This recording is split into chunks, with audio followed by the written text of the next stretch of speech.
Brakathia Howell, Brakathia Shai, Brakathia Howell, Brakathia Shai, Brakathia Howell, Brakathia Howell, Bashim Shai, Bahashem, Kakodash. Love lines to the apostles and the elders of great on true well. Salutations to the hopeful elect out there, man. You brothers that do this thing, the utmost truth and sincerity.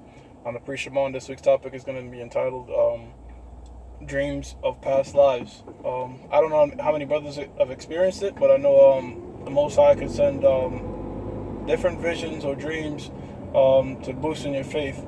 I have 3 accounts of where I had a vision or a little glimpse of seeing something in the past, and it felt more than just a regular dream, but an actual vision. And the first account I'm going to give is, I give this account a lot.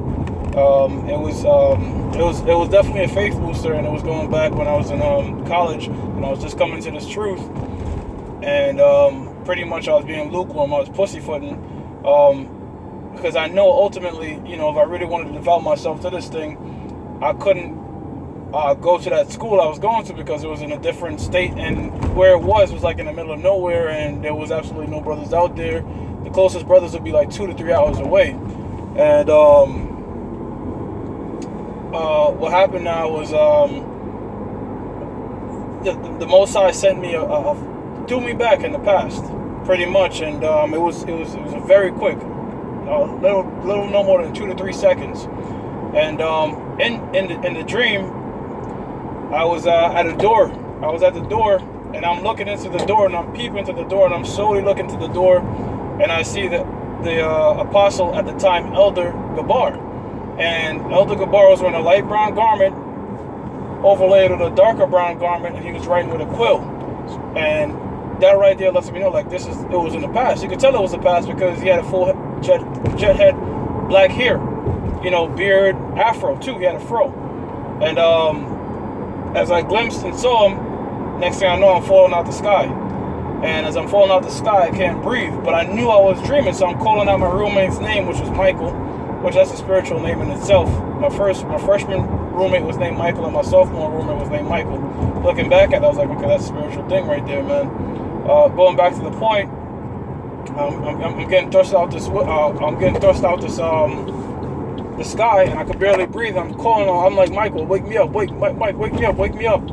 I can't breathe. I really couldn't breathe. It felt like I really was falling out of the sky, and I couldn't breathe. I couldn't catch my air. And eventually I wake up, and I said the first thing I'm gonna do when my roommate leaves is I'm gonna get on my knees and pray, and that's what happened. He left, and I said, Lord, I need no more. That particular vision boosted my faith, but the point being was it was a vision of myself in the past life. I didn't see myself. I didn't know what I looked like because it was a first person point of view kind of thing. But I saw the apostle of the Gabar in the past life. Whether it was Rome, whether it was the Persian Empire, the Greek, I can't tell you that. I don't know. It wasn't Roman. It didn't look like Roman apparel though. I'll say that much. And I'm saying these testimonies to boost brothers' face up. You have certain visions where you have dreams of the chariots. These particular dreams or visions was just a glimpse of a past life, letting you know that this thing of ours is without a doubt the truth, man. The second account, and this was more recent, I told the elder brother Barack Gabar because he was in it. All right, it was the elder brother Barack Gabar and myself and a few other brothers, and one brother actually from I don't know if it was Man of Valor or DTA. He was in it, and pardon me. He was in GMS, Jersey. He was in New Jersey. He's in one of the GMS camps in New Jersey. Pardon me. There was once a part of Man of Valor. Now they were GMS New Jersey. I believe it was that brother. And we were back in Rome. I know this was Rome for sure because we had the columns. We were by the waters, and we were teaching. We had camp set up and everything. Barack Gabar was much taller, but it was Barack Gabar. We had our garments, but we was in a different past period. And I think the brother, he was upset about something, very upset to the point that he lashed out at me, and I got mad at him. I said, brother, I said, you out the fucking camp. I got emotional myself. I think he threw something in my face. He wasn't mad at me, but he was mad at something. Like when brothers get pissed off at camp, kind of like that. He kind of lost it, and I lost it on him. But Barack Gabar, he had very experienced. He wasn't he wasn't mad. He wasn't doing none of that. He was telling me to calm down. He was just like, calm down. Have mercy upon this brother. Just relax. And I actually did a show on that about, ruling your temper. You know what I'm saying? So that was one particular occasion. And the third occasion, I actually prayed to the Most High when we were doing the timeline show. We were doing the chronological order of the prophets and such, and the Bible, and just an historic show. So I was just getting up so much information on the Hellenexus period, on Herod, and what was going on during that particular time. And I was watching tons of videos, and what happened was I asked the Most High, like, man, Lord, I want to see this. I really, because you're reading it, you visualize it, and you want to read it. I know a lot of us brothers, in the kingdom of heaven, one of the things that we brothers want to do is replay Genesis, the events of Genesis to now, almost like a movie. So sometimes you love to see these things. And I prayed to the Most High, and I saw this guy Herod, man. And Herod, he looked like a straight Jake. He was dark skinned, he was skinny. He had like one of them froze that kind of come back like that with grays and shit. And he was dressed in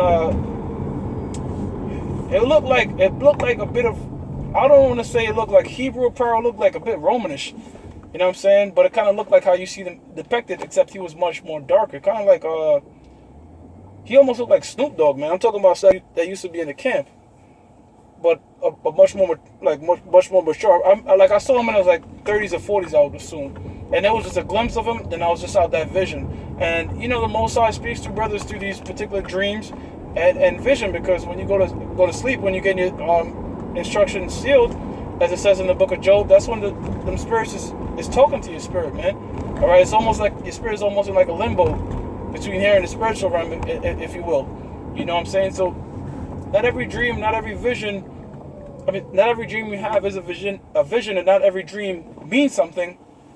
But you brothers know, man, you can tell. And the Most High use that as face boosters.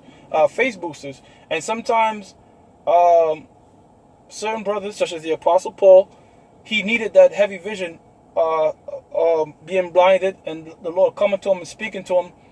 He needed that. You know what I'm saying? That was what? That was a thing to help faith. And sometimes the Most High shows brothers heavy visions. They have to be in that deep trance or that deep sleep, such as the prophet Ezra. He had to go on a particular fast, and then he was thusted in a deep vision, deep sleep. Adam, King Solomon, when he prayed for wisdom, he was in that deep trance. So a lot of times when brothers get into these deep trances, and you have visions of whether it be the coming destruction, deliverance, just countless things, don't just take them for granted. You know what I'm saying? You should be able to discern whether that dream was just bullshit, or you feel in your spirit like, damn, I was damn near there. You know what I'm saying? This means a lot. This means more. And as we approach the Lord coming back, not just us, but don't be surprised if those close of kin, such as your woman, all right, you might have your sister that she don't even know about this truth, start telling you that she had a dream about a chariot or RFID microchip. You might, what I'm saying? These types of things. As we approach closer, the Most High is going to, as it says, the sons and daughters shall prophesy. All right, we go out there and teach in the highways and byways, but you're going to have those around you that's going to have dreams, man, and visions. And that's how the Most High, that's a tool of the Most High, foreshadow coming prophecies or messages to brothers, man. So, just a quick testimony on that. A little in transit. I always try to do something, quick to the point, I guess. Hey, I'm not going to be the dead horse. With that, I'm going to give all praises to Yahweh, Ba'Hashem Yahushai, Ba'Hashem Rakakwadash. Double honors to the apostles and the elders of Great Millstone, which you well. Salutations to the hopeful elect out there, man. Hey, brothers, expect the Most High to just, if he permits, to do little things like that to boost your faith, man. If he does, if he doesn't, hey, then the Most High says, hey, certain brothers don't need it. They already got that faith. With that, Shalom, Akim.